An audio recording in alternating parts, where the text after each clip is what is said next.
Durant cette crise sanitaire, nous avons vu de nombreuses personnes perdre leur entreprise, leur travail ou même leur épargne. Au moment où je réalise cette vidéo, le PIB de la France s'est contracté de 5,8% au premier trimestre 2020 et de 13,8% au cours du second trimestre. Oui, vous avez bien entendu. Et c'est pas tout car en juin, 4,5 millions de salariés sont toujours placés en activité partielle par leur employeur après un pic de plus de 8 millions en avril pendant le confinement. Juste pour remettre les choses en perspective, le nombre de salariés du secteur privé en France est composé de 19 millions de travailleurs. Ça signifie que même après le déconfinement, un salarié sur 4 n'a toujours pas retrouvé une activité à temps plein dans son entreprise. Et ce coût, partagé entre l'État et l'Unédic, la structure qui gère l'assurance chômage en France, ne cesse de grandir. Dans un article publié le 25 juin 2020 sur le site Public Sénat, l'Unédic estime d'ailleurs que son déficit devrait atteindre 25 milliards d'euros cette année contre une prévision avant la crise d'1 milliard. Ce qui portera sa dette à 63 milliards d'euros, et tout cela sans que son financement soit à l'ordre du jour pour le moment. Et pourtant, alors que la situation financière de l'État et d'une majorité des entreprises se détériore depuis plusieurs mois,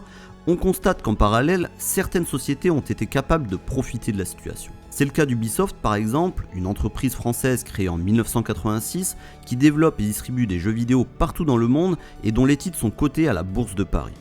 Dans un communiqué publié le 22 juillet, le groupe indique qu'au cours de la période allant d'avril jusqu'à juin 2020, la société a augmenté son chiffre d'affaires de 17,6% par rapport à l'année précédente. Son directeur financier indiquant à l'occasion que cette progression dépasse leurs attentes. Une hausse inédite qui bien entendu est liée au confinement, et c'est ce qui lui a permis, contrairement à la plupart des sociétés cotées qui ont vu leur cours de bourse plonger à partir du mois de février, telles que Renault, Air France KLM ou encore la Société Générale, de traverser cette épreuve sereinement avec un cours de bourse qui a même dépassé ses anciens sommets de 2019. Autrement dit, Ubisoft était au bon endroit et au bon moment. Mais cette entreprise n'est pas la seule. Pendant le confinement, les gens ont cherché à se divertir et naturellement, beaucoup se sont tournés vers Facebook pour prendre des nouvelles de leurs proches, Netflix pour regarder un bon film pendant la journée, ou encore Amazon pour se faire livrer des produits dont ils avaient besoin pendant que la majorité des boutiques physiques étaient fermées. Toutes ces firmes ont connu un bond substantiel de leurs revenus et qui s'est traduit par une hausse fulgurante de leur cours de bourse. Et qu'est-ce que toutes ces sociétés avaient en commun ?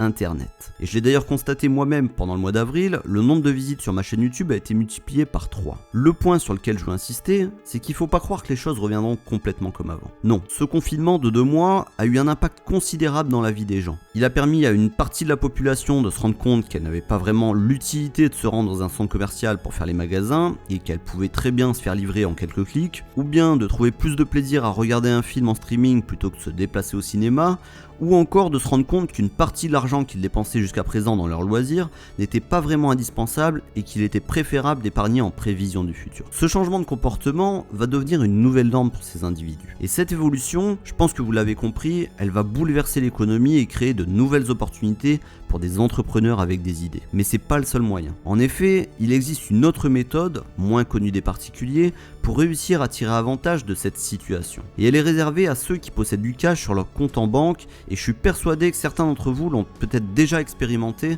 lors de la dernière crise financière en 2007. Cette démarche, il s'agit de l'investissement en bourse. Il suffit de jeter un œil à l'évolution du cours des actions pour s'apercevoir que si vous aviez investi 10 000 euros sur l'action Amazon il y a 10 ans, votre capital serait de 220 000 euros environ aujourd'hui. Et pareil, si vous aviez investi la même somme sur l'action Netflix dans les mêmes conditions, votre capital serait de 210 000 euros actuellement. Bien entendu, personne n'est capable de dire s'il est encore temps d'investir sur ces actions ou si l'occasion est déjà passée, c'est à vous de faire votre propre avis. Tout ce que je dis, c'est que ceux qui ont de l'argent en ce moment ont peut-être une opportunité en or de profiter des soldes sur les marchés financiers actuellement. Et coïncidence ou non, l'épargne a atteint des sommets pendant la crise et elle représenterait plus de 100 milliards d'euros sur les comptes des Français. Donc la question qu'on devrait tous se poser à présent, c'est est-ce que nous allons en profiter ou rester tranquillement assis au bord du quai au risque de laisser le train filer ?